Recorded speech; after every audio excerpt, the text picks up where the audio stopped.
ಪಾಲಕಿಂದ ಪಾಲಕ್ ಪನ್ನೀರ್, ಪಾಲಕ್ rice ಎಲ್ಲ ಕೇಳಿದ್ದೀರಲ್ಲ, ಆದರೆ ಪಾಲಕ್ ಅಂಬಡೆ try ಮಾಡಿದ್ದೀರಾ?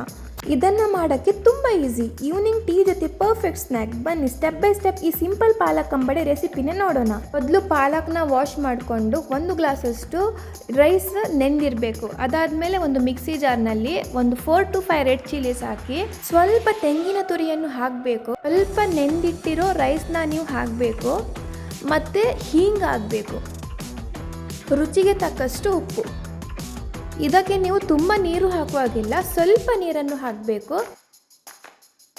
ನೀವು ಸ್ವಲ್ಪ ನೀರನ್ನು ಹಾಕಿದ್ರಿಂದ ಅದು ಏನು ನೀವು ಪಕೋಡ ಇಲ್ಲ ಅಂಬಡೆ ಏನು ಮಾಡ್ತೀರಲ್ಲ, ಅದು ಸ್ವಲ್ಪ ಗಟ್ಟಿ ನಿಲ್ಲುತ್ತೆ ಕೈಯಲ್ಲಿ, ಇಲ್ಲ ಅದು ಲೂಸ್ ಬಿಟ್ಟು ಹೋಗುತ್ತೆ. ಸೊ ನೀವು ಸ್ವಲ್ಪ ನೀರು ಹಾಕಿದರೆ ಒಳ್ಳೆಯದು. ಇನ್ ಕೇಸ್ ನೀರು ಜಾಸ್ತಿ ಆದರೆ ಅದಕ್ಕೆ ನೀವು ಸ್ವಲ್ಪ ಕಡಲೆ ಹಿಟ್ಟನ್ನು ಮಿಕ್ಸ್ ಮಾಡ್ಬೋದು.